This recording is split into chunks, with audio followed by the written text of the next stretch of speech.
Assalamualaikum warahmatullahi wabarakatuh.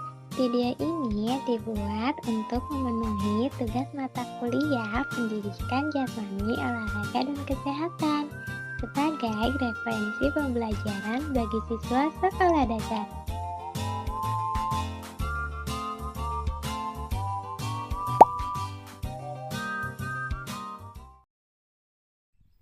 Assalamualaikum warahmatullahi wabarakatuh. Perkenalkan, nama saya Al-Hafad Hidir.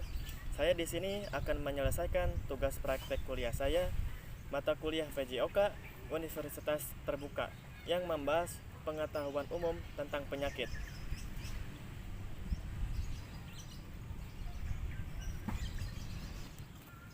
Salam olahraga. Oke, kita lanjut. Di sini saya akan menjelaskan tentang pengertian penyakit. Namun di sini saya tidak sendiri. Saya di sini sudah ditemani oleh rekan saya yang bernama Dwi. Oke, pengertian tentang penyakit. Kesehatan merupakan faktor penting yang harus diperhatikan oleh manusia. Karena jika sehat, maka aktivitas pun akan lancar. Sebaliknya, jika badan kita kurang sehat, maka aktivitas yang kita lakukan kurang maksimal atau bahkan tidak bisa beraktivitas sama sekali.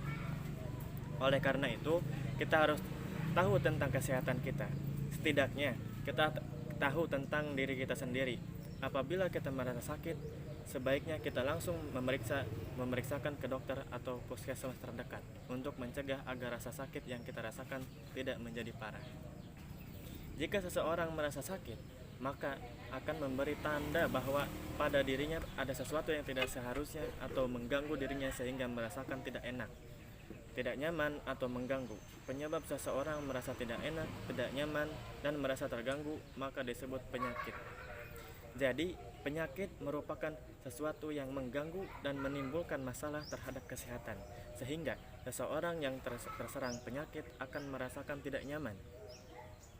Kesehatan sakit menderita atau secara fisiologis atau anatomis tubuh orang tersebut aktivitasnya terganggu sehingga menjadi tidak normal. Lanjut, macam-macam tentang penyakit. Penyakit menular. Cara penularan tentang penyakit itu ada bermacam-macam. Kesatu, masuk melalui saluran pernafasan, masuk melalui saluran pencernaan, masuk melalui kulit. Adapun masuk melalui saluran pernapasan adalah bibit penyakit dapat masuk ke dalam tubuh seseorang melalui saluran pernapasan. Seseorang penderita mengeluarkan air ludah atau getah hidung atau udara yang mengandung bibit penyakit. Masuk melalui saluran pencernaan adalah bibit penyakit dapat masuk ke dalam tubuh seseorang melalui saluran pencernaan.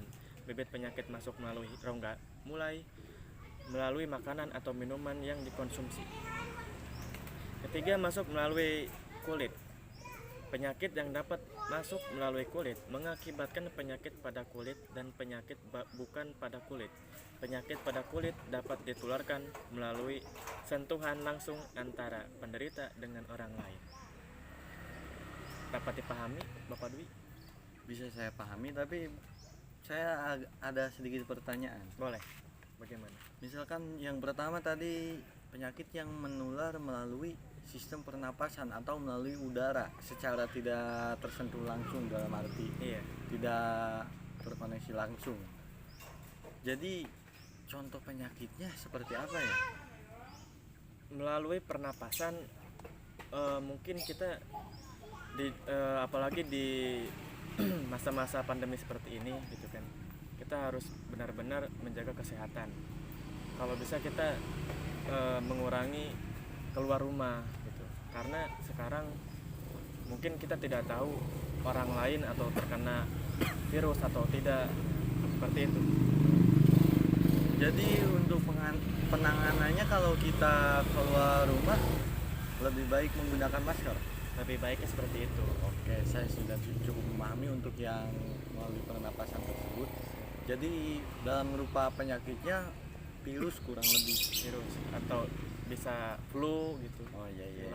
Terus berarti untuk yang sekarang yang kedua yang melalui Saluran pencernaan. rongga pencernaan. Iya. Jadi rongga pencernaan seperti sakit perut berarti. Sakit perut. Terus Diare. BAB tidak lancar. Oh, BAB tidak lancar. Itu dalam cangkupan besarnya disebabkan oleh apa? Bisa kita makan sembarangan ataupun pola hidup kita kurang bersih. Jadi untuk penanganannya apakah cuci tangan sebelum makan atau apa? Nah, lebih baiknya seperti itu. Terkadang kita terburu-buru kan, atau berangkat kerja atau apa, kita langsung makan ya. Kalau misalkan diusahakan kalau tidak memakai tangan langsung pakai sendok saja. Oh iya, benar. Nah, untuk itu saya juga sudah agak sedikit memahami. Terus yang ketiga itu tadi Masuk melalui kulit. Jadi contohnya kurang lebih panu. Terus berarti penularannya seperti apa? Apakah secara langsung bersentuhan atau gimana gitu? Mungkin bisa terjadi karena bersentuhan secara langsung. Karena kita tidak tahu gitu kan, teman kita atau siapa, kita bersalaman atau kita ya langsung lah berkontraksi langsung gitu. Kita tidak tahu dan langsung saja kita gatal-gatal biasanya kan. Langsung. Oke, saya sudah mengerti. Untuk jawaban dari semua pertanyaan saya tadi saya ucapkan terima kasih. Terima kasih, sama-sama. Oke, di sini saya akan menjelaskan tentang tadi sedikit penyakit ketiga yang tadi. Yang pertama adalah saluran pernapasan. Saluran pernapasan atau traktus respiratorius adalah bagian tubuh manusia yang berfungsi sebagai tempat lintasan dan tempat pertukaran gas dalam proses pernapasan. Saluran ini berpangkal pada hidung atau mulut dan berakhir pada paru-paru. Dalam buku Anatomi Tubuh Manusia 2008, karya Daniel S. Wibowo, udara yang diisap pada waktu menarik napas biasanya masuk melalui hidung. Kemudian, udara disaring oleh bulu hidung yang terdapat di bagian dalam lubang hidung. Setelah itu, udara pernapasan masuk ke dalam rongga hidung kiri dan kanan.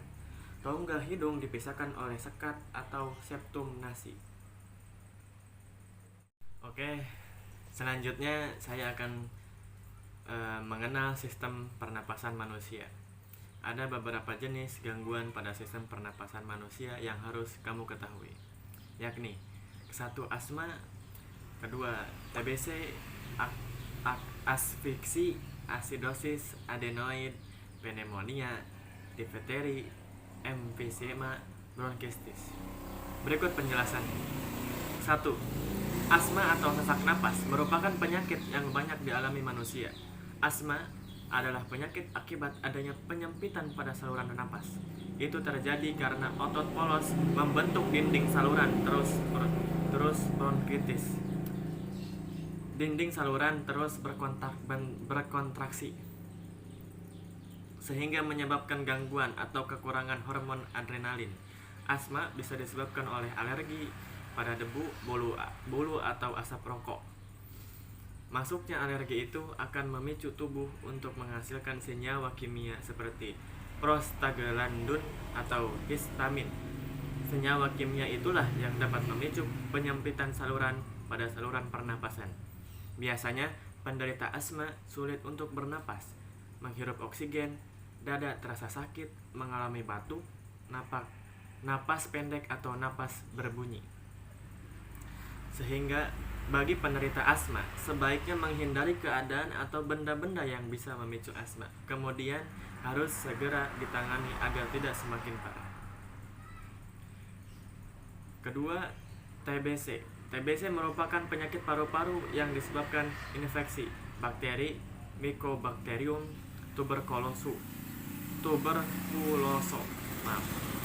Selain menginfeksi paru-paru, bakteri tersebut juga menginfeksi bagian tubuh klien. Saat bakteri masuk ke dalam paru-paru, Bakteri akan menyebabkan infeksi dan memicu sistem imun untuk bergerak menuju area yang terinfeksi dalam segera memakan bakteri tersebut agar tidak menyebar luas. Saat sistem imun lemah, maka bakteri dapat masuk ke dalam peredaran darah dan sistem limpa untuk menginfeksi organ lain. Sistem limpa adalah suatu sistem sekunder yang berfungsi mengalirkan limpa atau getah bening di dalam tubuh. Penderita TBC biasanya mudah lelah, berat badan turun drastis, lesu, hilang nafsu makan, berkeringat dingin di malam hari, sulit bernapas, dan batuk berdarah. Ketiga, asfiksi. Asfiksi adalah gangguan pengangkutan dan penggunaan oksigen oleh jaringan akibat tenggelam, pneumonia, tersendak makanan, keracunan CO. Dilansir 2015, asfiksi merupakan kegagalan atau proses pernapasan yang disebabkan oleh kekurangan oksigen di otak. Bahkan ketidaksadaran yang terjadi bisa menyebabkan kematian. Asfiksi bisa disebabkan oleh cedera atau terhambatnya jalur pernapasan. Langkah-langkah yang perlu dilakukan dengan cepat dan efisien dengan cardiopulmonary resuscitation adalah tindakan pertolongan pertama pada orang yang mengalami henti napas karena sebab-sebab tertentu untuk membangun kembali pernapasan normal. Segitu dari saya, mungkin untuk yang lainnya bisa Anda baca kembali pada buku-buku atau yang lainnya. Oke, mungkin cukup pembahasan dari saya, kurang dan lebihnya mohon dimaafkan. Wabillahi taufiq wal hidayah. Wassalamualaikum warahmatullahi wabarakatuh. Semoga video ini dapat menjadi referensi pembelajaran untuk para pengajar, khususnya siswa-siswi sekolah dasar.